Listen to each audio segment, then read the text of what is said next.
agradecemos a presença de todos. Desejamos saber se está alguém na casa pela primeira vez. No final estamos disponíveis para qualquer esclarecimento que entendam necessário. O Sr. Eduardo, está aqui alguém com o nome de Eduardo? Não está. Muito bem. Então vamos dar início ao nosso trabalho com a leitura de uma mensagem do livro Vida de Luz, de Emmanuel e Chico Xavier.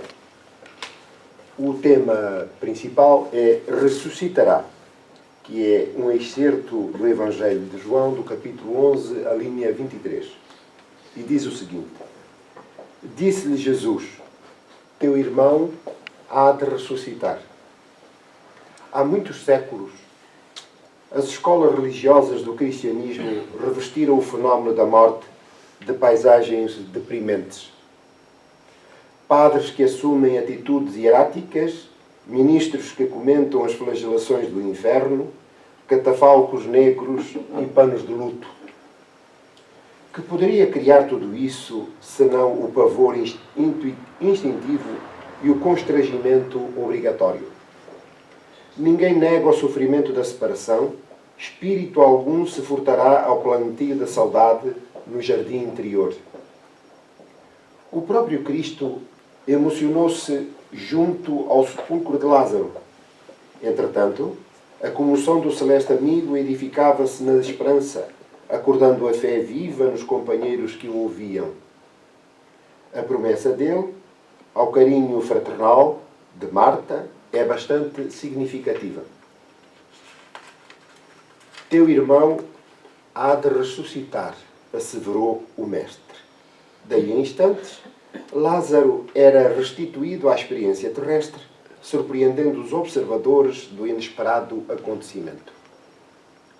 Gesto que se transformou em vigoroso símbolo, sabemos hoje que o Senhor nos reergue em toda a parte, nas esferas variadas da vida.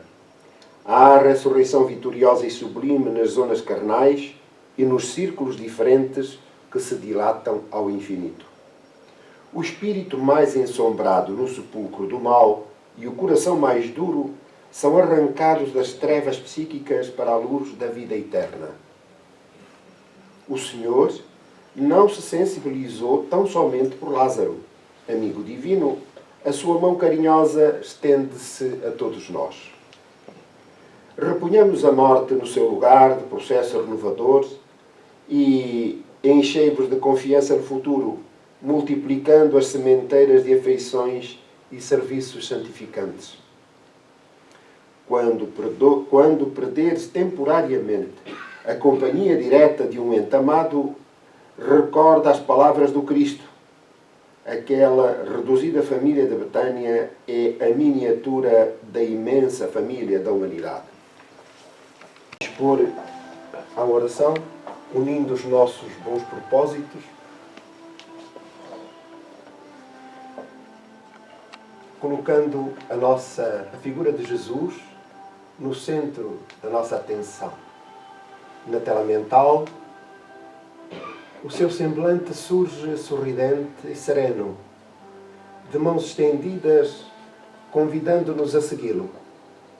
E nesta hora tão particular, em que nos reunimos em seu nome, multiplicam-se as bênçãos dos céus, envolvendo todo o ambiente nas doces e luminosas vibrações que nos perfumam a vida,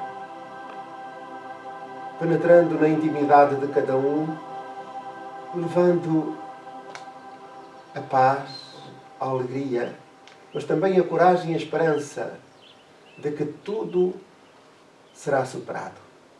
É esse o destino superior da vida.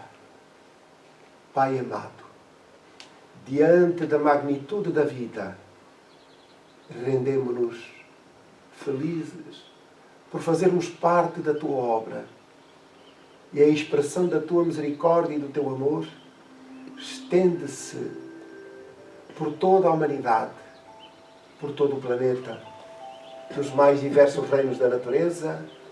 Tudo é edificado em consonância com o teu amor. Perdoa-nos, Senhor, em vigilância, a insuficiência moral, os deslizes, os erros cometidos, mas que desejamos superá-los com a consolidação no bem, de acordo com os princípios da caridade e do amor ao próximo. Lembramos, Senhor, todos quantos sofrem na solidão dos seus aposentos, na rua, casas de reclusão, em hospitais. Aqueles que nos são mais próximos ou mais distantes são vossos filhos, irmãos nossos, a quem envolvemos nas bênçãos sublimes da oração. E levamos cânticos de louvor à vida, Senhor, agradecendo-vos a magnânima obra e tudo quanto geras a nosso favor, a favor da vida, para que sejamos felizes. Aqui, Senhor, neste planeta, que é ainda de provas e expiações, onde o mal se sobrepõe ao bem, nós tornamos-nos embaixadores da Tua mensagem, a mensagem do bem, gerando pensamentos e ações em favor da paz e da harmonia íntima em cada um e em todos. Lembramos as crianças, os jovens, os idosos. Lembramos os toxicodependentes, os suicidas, aqueles que se comprazem ainda no mal também, Senhor, porque são ignorantes relativamente aos destinos a que estão traçados. Lembramos, Senhor, a humanidade em geral, mas em particular aqueles que sofrem as vicissitudes do orgulho e do egoísmo, que se transformam em guerras fratricidas, ceifando vidas, destruindo condições e circunstâncias. Mas ainda há aqueles que estão sujeitos, Senhor, ao progresso do próprio planeta, dinâmico, que se movimenta, causando destruições, são oportunidades de renovação, não só de natureza moral, social, mas material também. Aqui estamos nós, Senhor, neste planeta, para fruirmos da oportunidade evolutiva. E por isso, dá-nos coragem. Ilumina-nos a mente para que sejamos fortes e, simultaneamente, humildes para seguirmos adiante e sairmos da vida vitoriosos. Que a Tua paz, Senhor, e que o Teu amor envolvam toda esta Assembleia, repartida pelos dois planos da vida. Muito obrigado. A nossa mensagem do trabalho, a mensagem introdutória do trabalho, de Joana de Ângeles, diz o seguinte: diante dos variados caminhos que se desdobram convidativos, escolhe os caminhos do coração, qual a ovelha mansa, e deixa que o bom pastor te conduza ao aprisco pelo qual anelas. Estamos nesse caminho, teremos nós que escolher, de facto, o ritmo, a dinâmica que mais nos interessa. Continuamos no Evangelho segundo o Espiritismo, que é o livro do mês, no capítulo 28º, coletânea de preces espíritas, aqui em concreto sobre das reuniões espíritas, que é o que está a ocorrer neste momento. Entretanto, para que melhor conheçamos e interiorizemos o conceito e a dinâmica da oração, vamos recorrer e lembrar o Livro dos Espíritos sobre a prece, que são, Kardec colocou essa questão aos espíritos e eles responderam, e são muito pertinentes. Na questão 479, aqui a respeito da prece, a questão é gerada para responder às questões das influências espirituais perniciosas, ou seja, aquilo que é comum ouvirmos da obsessão. E diz o seguinte: a prece é meio eficiente para a cura da obsessão. A prece é, em tudo, um poderoso auxílio. Mas crede que não basta que alguém murmure algumas palavras para que obtenha o que deseja. Portanto, aquilo que é fundamental aqui na resposta para o trabalho de hoje, por isso aqui introduzimos esta pergunta, a prece é em tudo um poderoso auxílio. É a resposta dos Espíritos. Depois diz a seguinte: Deus assiste os que realizam, não os que se limitam a pedir. É, pois, indispensável que o obsidiado faça a sua parte. Aqui substituímos a palavra obsidiado por todos nós. Portanto, é, pois, indispensável que todos nós façamos a sua parte, ou que se torne necessário para destruir em si mesmo a causa da atração dos maus espíritos. Então, não basta só pedir, é também fundamental e necessário que façamos a nossa parte. Isto é, que nos empenhemos na reforma íntima, a fim de a própria oração criar condições e empatia de atração e de proximidade com os bons espíritos. Pois que, como ouvimos logo na resposta, na introdução da resposta, mas crede que não basta que alguém murmure algumas palavras para que obtenha o que deseja. Portanto, é importante que a criatura se disponha a mudar, para que a própria oração, como já dissemos, crie essa empatia e condições de atração dos bons espíritos, que não nos vêm resolver imediatamente as coisas, mas que nos dão coragem, que nos dão amparo, que nos dão consolo, que nos iluminam a mente para respostas às questões que a própria vida nos coloca. Na questão 659, qual o caráter geral da prece? A prece é um ato de adoração. Orar a Deus é pensar nele, é aproximar-se dele, é pôr-se em comunicação com ele. As três coisas podemos propor-nos por meio da prece: louvar, pedir e agradecer. Portanto, não basta crer, não basta contemplar, não basta extasiar-se. A prece é um elemento dinâmico da vida, terapêutico, em que a criatura tem que ser ativo e não pode ser passivo. Reparem que a prece é um ato de adoração. Orar a Deus é pensar nele. Portanto, não há quem fique de fora, quem esteja, digamos que, na periferia da vida. Basta pensar em Deus, dedicar-lhe o pensamento, tão somente, e entra em contacto com o Criador. Então, a oração não tem necessariamente que ser verbalizada. Pode ser pensada. Porque o pensamento é um elemento poderoso de que dispomos para a comunicação com a vida, com todos aqueles que nos rodeiam. No plano físico, aquilo que está na gênese, ou que antecede a palavra, é o pensamento.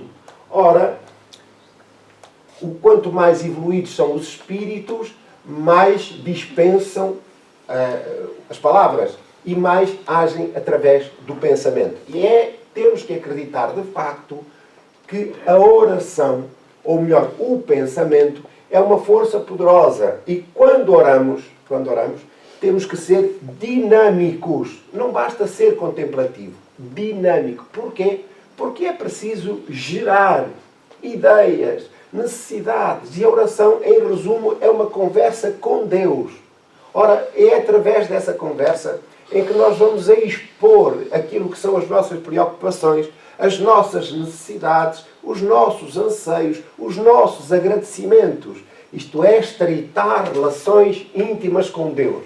Ora, o pensamento, quando oramos, é o transporte de nós mesmos. Quando estamos a orar por alguém, a nossa figura, o nosso íntimo, a nossa alma, como que se desdobra para junto daqueles a quem dirigimos a nossa oração.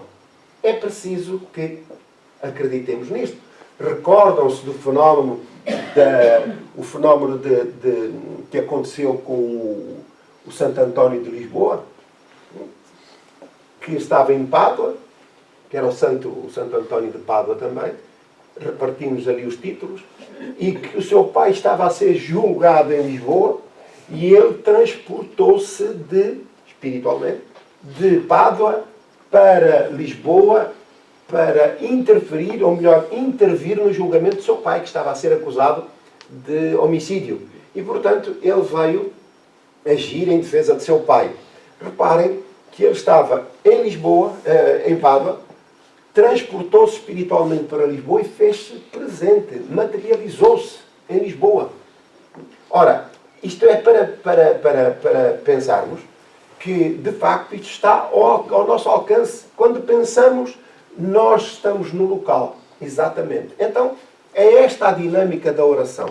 E o nosso pensamento flui pelo fluido universal, o fluido cósmico universal, que funciona como que uma autoestrada, permita uma expressão, que o trânsito segue nos dois sentidos. Nós pedimos para lá e os bons espíritos respondem para cá. É através desse fluido universal que nos envolve, em que estamos envolvidos, é por aí que o pensamento flui e circula. Portanto, nós temos que acreditar, porque de resto estamos a falar tão somente e não saímos do sítio.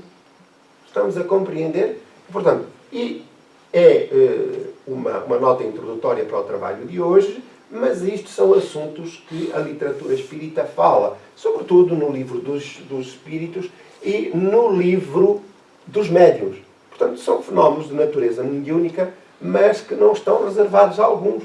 Ele é transversal à criatura humana. Não tem necessariamente que ter faculdades mediúnicas explícitas. Portanto, a prece é um ato de adoração, mas que requer dinâmica. Eu estou a pensar em Deus, estou a verbalizar ou a dirigir o meu pensamento a Deus e, portanto, estamos a fazer fluir a alma, a nossa intimidade. Alguma dúvida? Não há dúvida nenhuma? Faz favor. A prece e a oração é a mesma coisa? Como? A prece e a oração? Sim, é exatamente a mesma coisa. Não é? Ou se às vezes ouvirmos dizer que estamos a rezar, também é a mesma coisa. Não é? Não vamos criar embaraços, e a fugir daquilo que é o cerne da questão, que é a nossa ligação com Deus. É isso que é fundamental.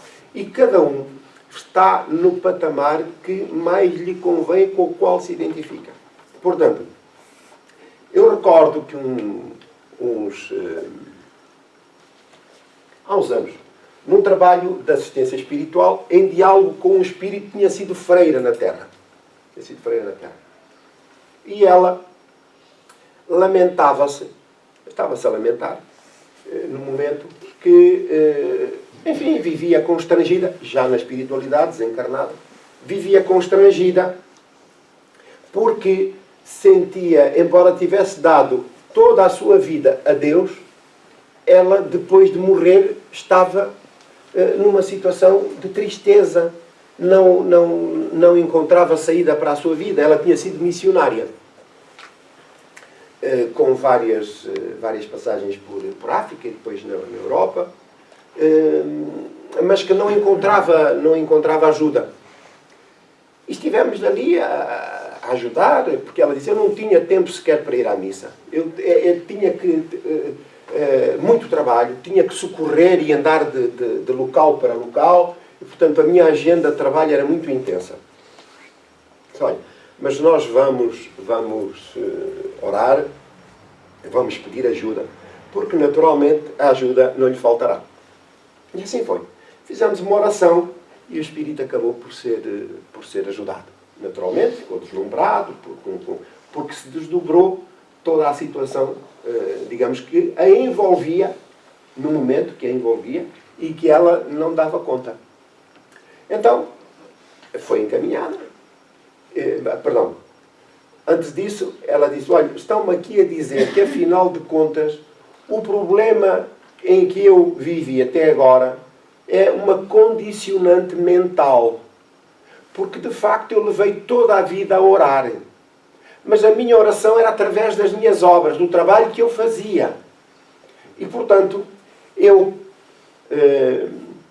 deixem-me condicionar pela ideia de que a oração teria que ser feita obrigatoriamente na igreja.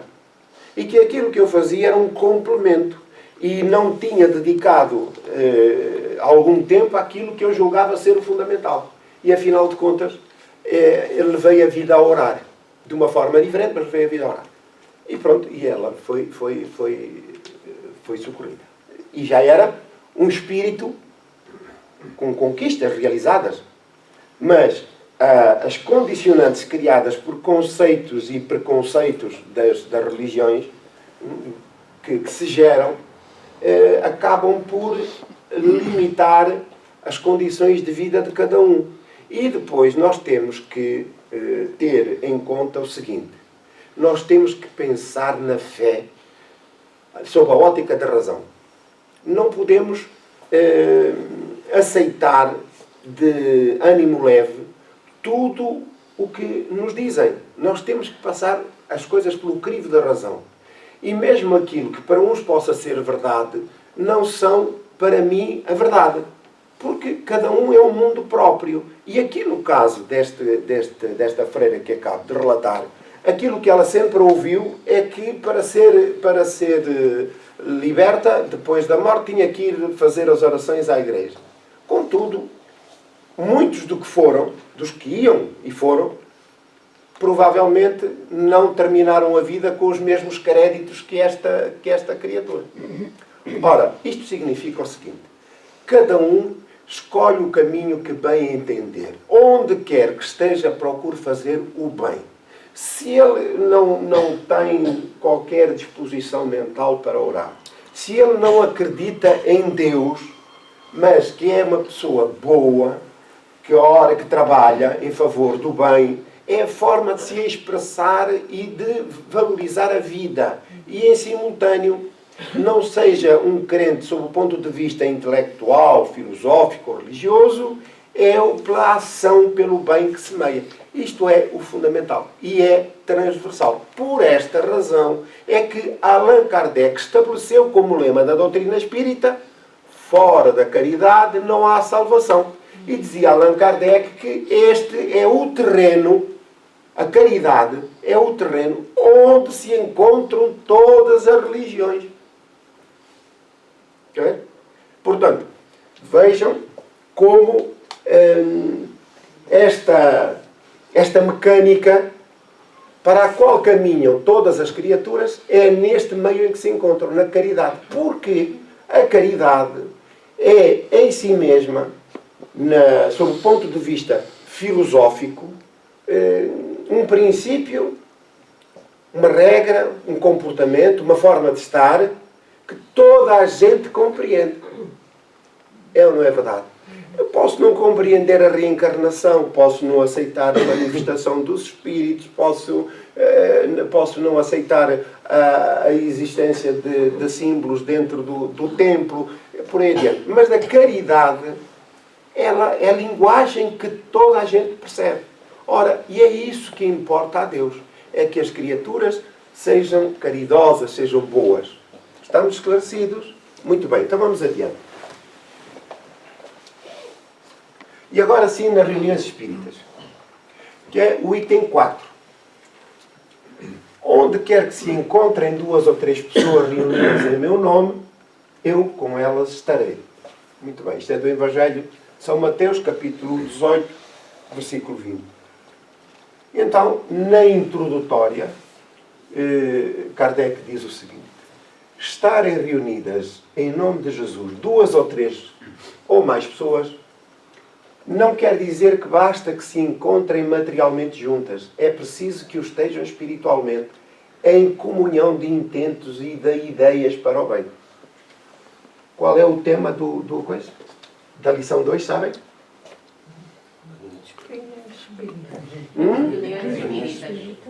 Coletânea de preces espíritas. E o subtema é as reuniões espíritas. Então, é o que está aqui a acontecer. A lição é para todos nós, hoje. Está bem? Muito bem. Então, não é para reuniões espíritas fora daqui. É destas. Olha bem.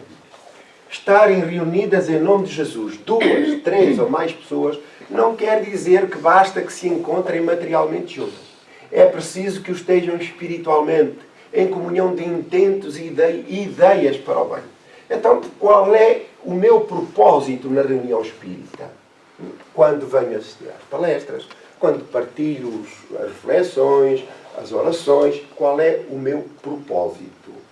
Dar e receber, sem dúvida nenhuma.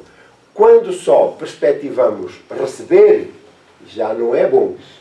Quando perspectivamos só dar, já é muito bom, porque a nossa preocupação é a valorização do nosso património íntimo que vamos doá-lo ao conjunto. E, em boa verdade, todo o ambiente espiritual em que nos encontramos mergulhados, ele é fruto do nosso interesse coletivo e particular.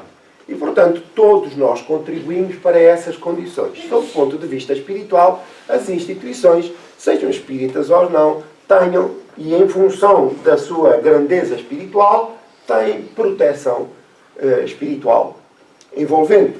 Portanto, se nós fisicamente temos aqui acesso livre, basta-nos entrar ali pela porta, não há requisito nenhum para que seja imposto. Sob o ponto de vista espiritual já não acontece isso.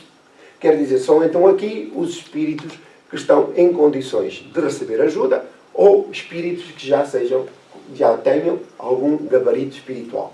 Portanto, todo o ambiente se encontra envolvido por esse campo eletromagnético e os espíritos não entram aqui sem autorização. Porquê? Porque tem ali à porta, digamos assim, o símbolo espiritual, mas tem ali à porta espíritos que são vigilantes e que cuidam destes detalhes. Ora bem, quando nós adentramos o centro espírita, nós estamos a mergulhar num ambiente que está repleto de vibrações e de energias muito, muito sublimes e muito particulares.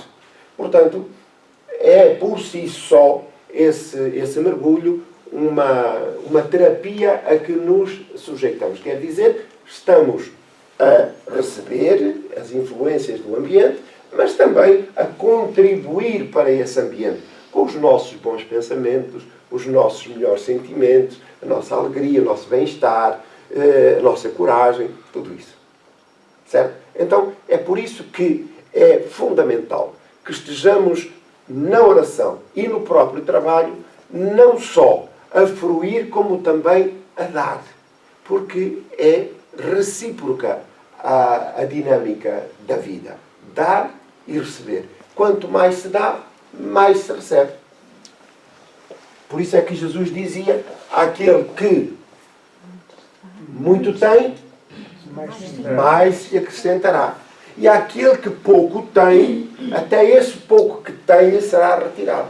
E porquê? Porque tem que enfrentar as vicissitudes da vida para aprender. Aquele que muito tem, é dizer assim, possuidor já de vontade, do desejo do bem, que se preocupa, então vai-se-lhe acrescentar ainda mais. Ganha créditos de natureza espiritual. Muito bem.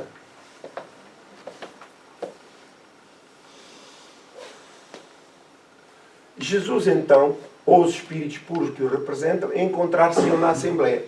Vocês? Sim. O Espiritismo faz-nos compreender como podem os espíritos encontrarem-se entre nós. Portanto, aqui entre nós há espíritos também. Para além de nós também somos espíritos, não é? Aqui alguém que tenha medo dos espíritos? Pronto, nós somos espíritos, não é?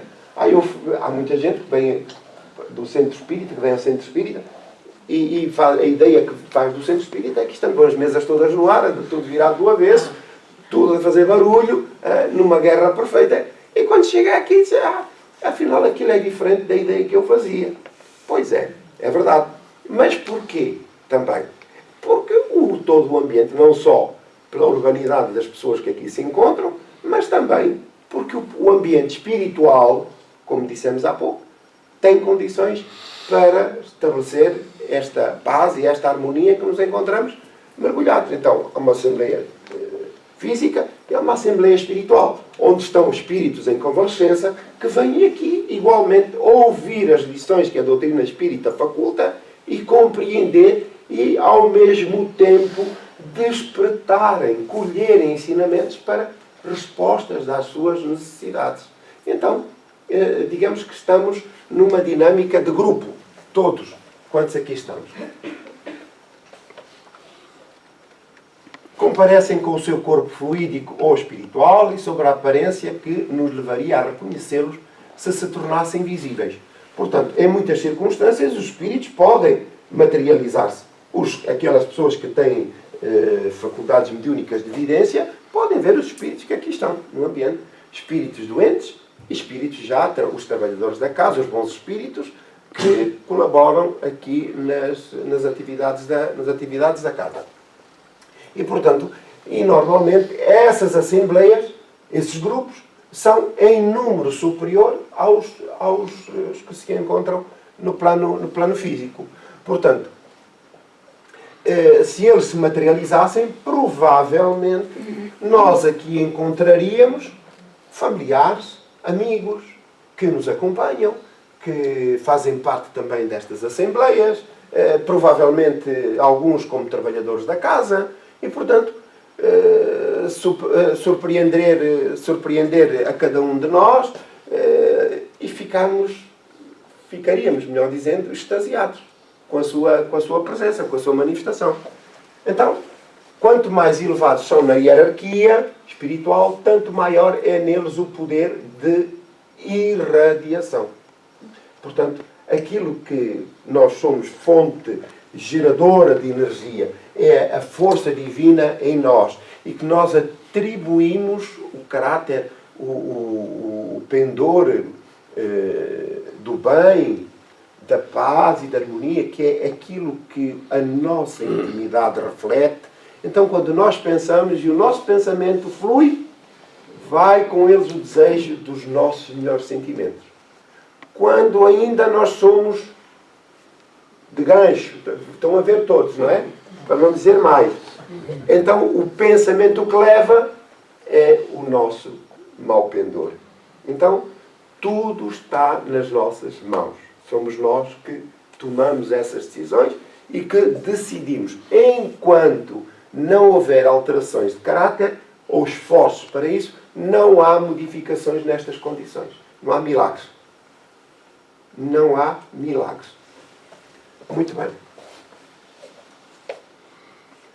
É assim que possuem o dom da ubiquidade e que podem estar simultaneamente em muitos lugares, bastando para isso que envia a cada um desses lugares um raio das suas mentes. Então, quanto mais elevados são os espíritos, maior o poder de irradiação e, como tal, dadas essas circunstâncias e as suas capacidades, eles podem ser visíveis simultaneamente em vários locais. Portanto, por essa razão, quis crer que os espíritos que tinham o dom da ubiquidade, isto é, de se dividirem para se projetarem e aparecerem em diversos locais ao mesmo tempo. Não é verdade.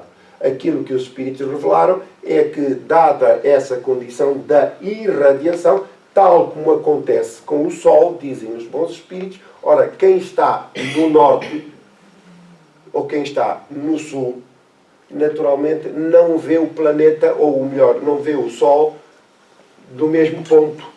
Não é verdade? Não é? Eu estava a ver que não. Já estava a ficar preocupado. Tinha que dar uma voltinha à Terra para pôr. Estava a ficar preocupado. Mas é verdade. Ora, com os espíritos é exatamente a mesma coisa. Imagina que o Sol, que é um foco, que é um espírito, e ele que está a iluminar tudo à sua volta. Ora, quem está num ângulo vê exatamente o mesmo de quem está no outro lado. Portanto, a figura do espírito é projetada para esses diversos ângulos. É por isso que eles atendem e fazem-se presentes, levando o seu estímulo, por aí adiante. Mas eles comunicam-se simultaneamente no mesmo local, quer dizer, a sua presença espiritual está no mesmo local ao mesmo tempo? Não. Não há o dom da ubiquidade. Mas a projeção da sua imagem é possível. Então, como é natural, se nós virmos aqui a projeção de um espírito superior que nos seja caro, suponhamos, por exemplo, Francisco Xavier, o patrono da instituição, ficamos extasiados. E casos há de comunicações que chegaram em que o comunicante, o espírito comunicante, assinava Francisco Xavier. Sim, fui incumbido, reparem, o espírito que se comunicou, fui incumbido pelo nosso tutelar em transmitir-vos esta mensagem assim, assim. E assina em nome dele. Ora bem, o que é que acontece? Nós também, quando estamos ocupados com os nossos afazeres, transmitimos as nossas mensagens a subordinados, enfim, companheiros e colegas, e eles são intérpretes das nossas orientações no lugar onde estiverem, para qualquer reunião, para qualquer necessidade que seja precisa essa manifestação e esse testemunho. Estamos a compreender? Muito bem. Então, dizendo as palavras acima transcritas, que Jesus revelar o efeito da união e da fraternidade. Isso é o fundamental. É o fundamental. É que as pessoas possam, de facto, deixar fluir, empenharem-se nesses valores da união e da fraternidade. O que o atrai não é o maior número de pessoas que se reúnam, pois em vez de 2 ou 3, houvera ele podido dizer 10 ou 20, mas o sentimento de caridade que reciprocamente as anime. Às vezes, quando se dá orientação sobre o Evangelho no lar, diz que é reunião em família. Reunião em família. E o que é que se pressupõe? Que a família vai estar toda ali. Mas, entretanto, a parte que está interessada diz assim, olha, o meu marido ou a minha esposa não atinam com isto. Os meus filhos, isso nem pensar. Eu posso fazer sozinho a oração no lar? Pode.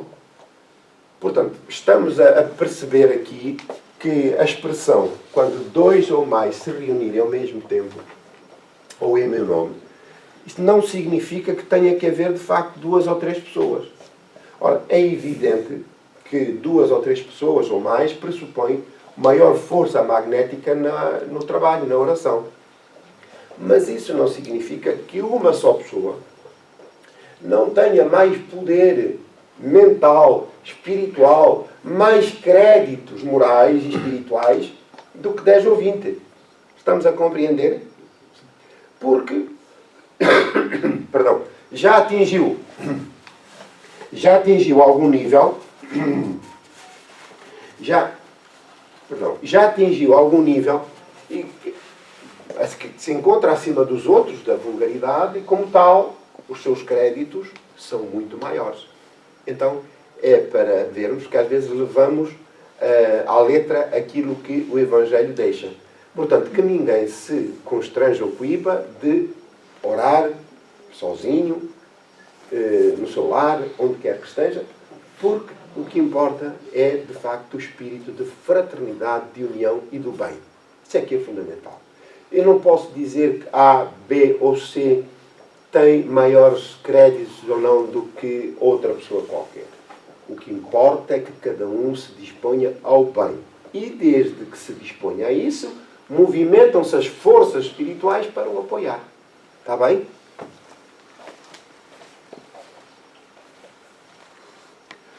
Ora, para isso basta que elas sejam 2. Contudo, se essas 2 pessoas oram cada uma para o seu lado, uma está a pedir a Jesus, outra está preocupada com o que está a acontecer ao carro, que tem um pneu furado e que precisa de mandar reparar, ou em casa que tem o almoço para fazer, ou coisa assim do género, é claro que isto vai em direções opostas. Contudo, embora dirigindo-se ambas a Jesus, não há entre elas comunhão de pensamentos, sobretudo se ali não estão sob o influxo de um sentimento de mútua benevolência. Estão a ver? A nossa reunião, como é que vai funcionar ou deve funcionar? Exatamente assim. Então, o propósito é, eu vou para doar. E tenho a certeza que vou receber também. Agora, se eu venho aqui ou outro lado qualquer só para receber, é evidente que não estou a contribuir para o conjunto. Ora, e quando assim é, naturalmente, seria justo que quem não trabalha para o seu bem-estar tenha méritos como os outros que se empenham, é elementar. Porquê? Porque a criatura não se dispõe a isso. Então, se não se dispõe a isso, os bons espíritos também não vão forçar o seu livre-arbítrio. E como é que vai mudar? Muda com o tempo. Muda com o tempo. Os espíritos são imortais. E se não for nesta, há de ser noutra vida. Muda. Podemos ver. E se não for com muito carinho, há de ser a rolar pelas as circunstâncias da vida até a pessoa despertar. Até compreender, de facto, os fins da vida. Se olham com prevenção, isto não é para nós, atenção. Se olham com prevenção, com ódio, inveja ou ciúme, as correntes fluídicas dos seus pensamentos, longe de se conjugarem por um comum impulso de simpatia, repelem-se. Então quer dizer que duas pessoas colocadas no mesmo recinto, mas que não têm os mesmos propósitos, então significa que não estão, de facto, unidas e reunidas em nome de Jesus. Nesse caso, não estarão reunidas em nome de Jesus, que então não passa de pretexto para a reunião, não tendo esta por verdadeiro motivo. É uma circunstância da vida que nós procuramos cumprir como calendário. Isso não significa que ele se mostre surdo ao que lhe diga uma única pessoa. E se ele não disse, atenderei a todo aquele que me chamar, é que antes de mais exige o amor do próximo. Compreendeu? Então vamos lá explicar o que é que significa ali. Vamos lá ver. Olha, esta nota é que conta para o teste, para o exame final. Ao contrário daquilo que é o Ministro da Educação manda, aqui é 100% esta resposta. E já podem passar para levar o diploma. Então o que é que significa aqui? Olhem bem. Atenderei a todo aquele que me chamar. É que, antes de mais, exige o amor do próximo. Só sabem a canção, não sabem a letra. Não é? Diga. Está quase. A lei que ele lançou quando veio à Terra, amar a Deus sobre todas as coisas e ao próximo como nós mesmos. Está morno. Está morno. É isso, está morno. Amar o próximo. Ninguém tem mais nenhuma opinião. Primeiro temos de fazer a nossa parte. Certo? Está morno. Obrigado. Agradeço as comunicações. Mais? Não, é que a resposta está ali. A resposta, faz favor. Pedi para o bem e ele ouve. Agora para o mal, não. É verdade, mas ainda não estamos lá. Querem uma ajuda? Então, vou cortar 50% na nota. É por isso que Jesus a disse, quando 2 ou 3 se reunirem em meu nome, eu estarei no meio deles. Porquê? Põe à prova as criaturas umas com as outras. Olha, atenderei a todo aquele que me chamar. É que, antes de mais, exige o amor do próximo. Qual próximo? Do que está reunido comigo. Exige de mim para com aquele que está reunido comigo. Portanto, é um desafio. Não é verdade?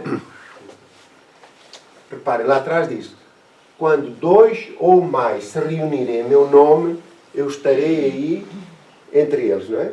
Contudo, já ouvimos aqui a lição que não basta isso. As criaturas têm que estar unidas fraternalmente. Digamos que focadas no mesmo propósito. Então, pergunta-se com toda a legitimidade. Então é porque 2 e não uma? Porque é que Jesus não disse uma? E é o que diz aqui a resposta. Quer dizer, Jesus sugere a união ou a reunião de 2 ou 3 como um desafio entre os componentes da reunião para se amarem entre si. Está certo?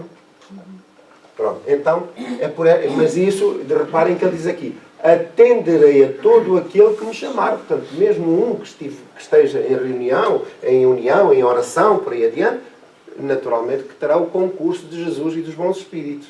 Mas a razão dele ter sugerido estes 2 ou 3, estarmos aqui todos reunidos em nome de Jesus, é um desafio aos nossos sentimentos e aos nossos pensamentos e à visão que temos do nosso próximo, que é o que está aqui sentado ao nosso lado. Está certo? Muito bem. Que é para depois não haver aqueles sofismas e dogmas. Não, mas ele não disse um, ele disse dois, disse três. Está aqui bem explicado. A razão porque é que isso aconteceu. E desse amor mais provas podem dar-se quando são muitos os que rogam com a exclusão de todo o sentimento pessoal e não um apenas. Portanto, vejam que são, quanto mais estivermos unidos na oração, nos bons propósitos de servir no bem, isto é uma força que se ergue pela espiritualidade, muito importante, e os benefícios que... como é que eu posso, enfim, melhor fazer entender? Quando se aproximam estas reuniões, na espiritualidade, porque no campo espiritual há diversos departamentos e setores. Os espíritos, muitos deles aqui atendidos, que aqui acolhem, que aqui nos acompanham, espíritos em sofrimento, que nós trazemos quando vimos ao centro, não quer dizer isto que sejam espíritos obsessores, mas estão somente espíritos que simpatizem connosco e que os espíritos, os bons espíritos, deixam que eles nos sigam para aqui entrarem. Quando chegam aqui ao campo, este campo energético existente, eles estão em condições de ser socorridos e ficam aqui, em convalescença.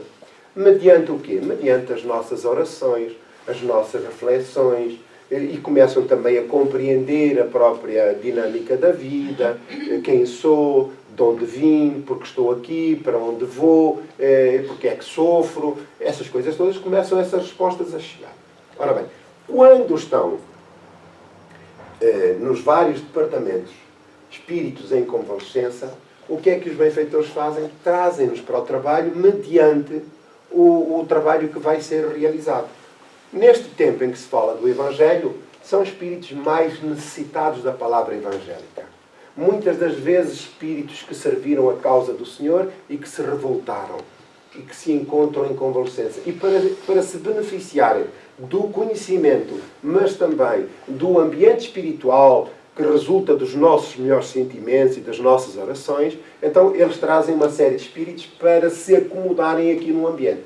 Se os espíritos, se o trabalho é mais de natureza filosófica, como o caso do livro dos espíritos, então os espíritos que chegam, porque exige já uma nova percepção e profundidade no raciocínio, no entendimento, são espíritos que vêm aqui necessitados, que são aqui trazidos e necessitados desse esclarecimento. Se for, por exemplo, o livro dos médiuns, são criaturas que normalmente foram portadoras de faculdades mediúnicas e que pelas mais diversas razões e circunstâncias saíram da vida perturbadas, desiludidas, enfim, uma série de patologias de natureza espiritual. E são esses que são aqui trazidos nesse período de tempo para compreenderem melhor através das reflexões que fazemos, das explicações que se dão, compreenderem o que têm e o que precisam de fazer, no que faliram eventualmente e como precisam de reconquistar, digamos, a sua paz interior. Portanto, para esta mecânica toda, para esta dinâmica toda, é muito importante que estejamos esclarecidos e unidos nesse propósito. Portanto, as nossas orações não são inócuas em si mesmo. Elas têm poder. E esse poder, quanto maior for o nosso conhecimento, mais razão imprimimos, mais convicção, mais fé, mais amor a Deus nós imprimimos nas nossas orações, porque sabemos que essa aparente, humilde, singela participação é fundamental para o benefício de terceiros, que assim são tratados e amparados. Estamos a compreender? Então, nós não trazemos só o corpo. É importante que tragamos também a alma e o melhor de nós para esse objetivo. Está certo? Portanto, estamos a falar das reuniões espíritas, como é evidente. Em qualquer local onde estejamos, façamos uso da oração com os mesmos propósitos de servir na causa do bem. Segue-se que se uma assembleia numerosa, somente 2 ou 3 pessoas, se unem de coração pelo sentimento de verdadeira caridade, enquanto as outras se isolam e concentram em pensamentos egoísticos ou mundanos, ele estará com as primeiras e não com as outras. Portanto, é perfeitamente possível que hajam pessoas perturbadas que cheguem aqui, beneficiam-se do ambiente enquanto aqui estão, mas quando saem, volta tudo ao mesmo. E porquê? Porque a pessoa só pensa em ir buscar, não pensa em dar nada, não pensa alterar absolutamente nada no seu comportamento, nos seus pensamentos. Portanto, se não interioriza, se não reflete sobre o papel que tem na vida, é evidente que não há mudanças significativas. Tudo permanece igual. E depois a culpa é do centro espírita, é dos espíritos benfeitores, que não são tão bons, afinal são molezinhos, são fraquitos. Vamos à procura de outros melhores. No outro lado, a mesma coisa. Até que, enfim, as dificuldades permitem o despertamento. Não é, pois, a simultaneidade das palavras, dos cânticos ou dos atos exteriores que constitui a reunião em nome de Jesus, mas a comunhão de pensamentos em concordância com o espírito da caridade que ele personifica. Estarmos integrados com Deus e com Jesus. Tal o caráter de que devem revestir-se as reuniões espíritas sérias, aquelas em que sinceramente se deseja o concurso dos bons espíritos. Se quisermos que os bons espíritos nos acompanhem, que façam parte das nossas reuniões, nós, então, temos que fazer a nossa parte. Isto é fundamental. Não há como contornar estas questões básicas da vida. Portanto, não há ilusões. O Espiritismo veio desmistificar as ilusões e as fantasias de que era fora da fé, o lema, o dogma, fora da fé não há salvação. Não é verdade, porque os bons espíritos asseveraram a Kardec que era fora da caridade. Fora da caridade não há salvação. Todos entendemos isso, não é verdade? Alguma dúvida a respeito do tema que tenha ficado menos esclarecida? Não há? Muito bem. Então, nós vamos pedir licença e vamos terminar o nosso trabalho.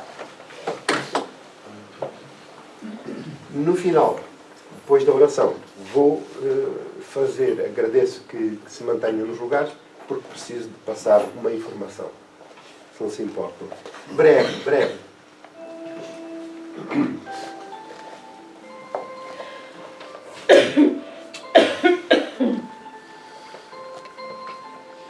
Então, terminado o nosso trabalho sobre as reuniões espíritas, a prece nas reuniões espíritas, este é um momento em que unimos os nossos pensamentos em torno de Jesus, o amigo incomparável das nossas vidas. Entrelaçamos os nossos melhores sentimentos, iluminados pelos bons propósitos que nos unem,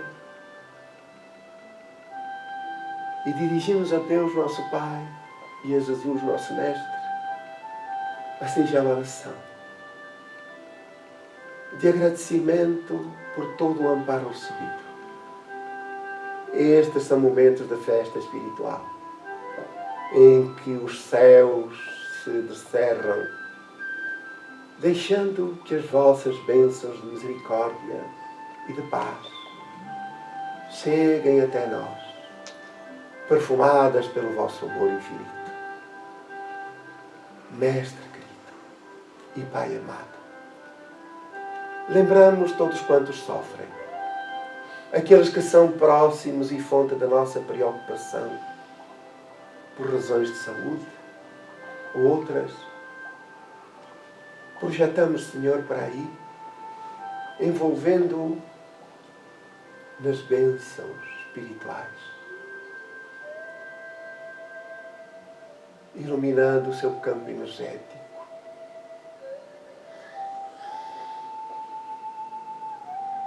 para que frua dos benefícios e das bênçãos que nos facultas.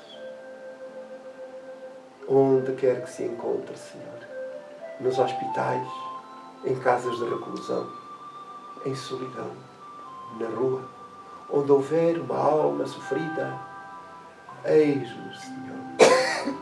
A nossa oração flui pelo universo, pelo planeta, envolvendo todos quantos se encontram constrangidos pelas experiências difíceis que o processo evolutivo coloca nos caminhos da vida.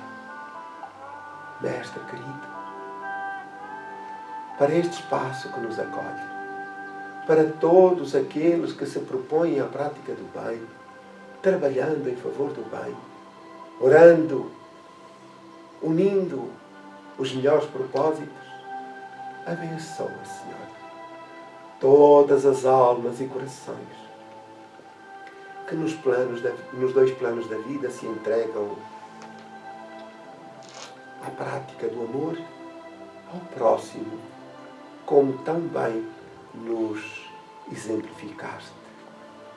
Não mais o ódio, a inveja ou o ciúme, o egoísmo, a dissensão, mas sim a paz, a concórdia, a fraternidade. Assim, Senhor, pedimos licença para o encerramento da tarefa da manhã. Antes, porém, pedimos que as vossas bênçãos cubram todo o ambiente e todos quantos aqui se encontram. Muito obrigado.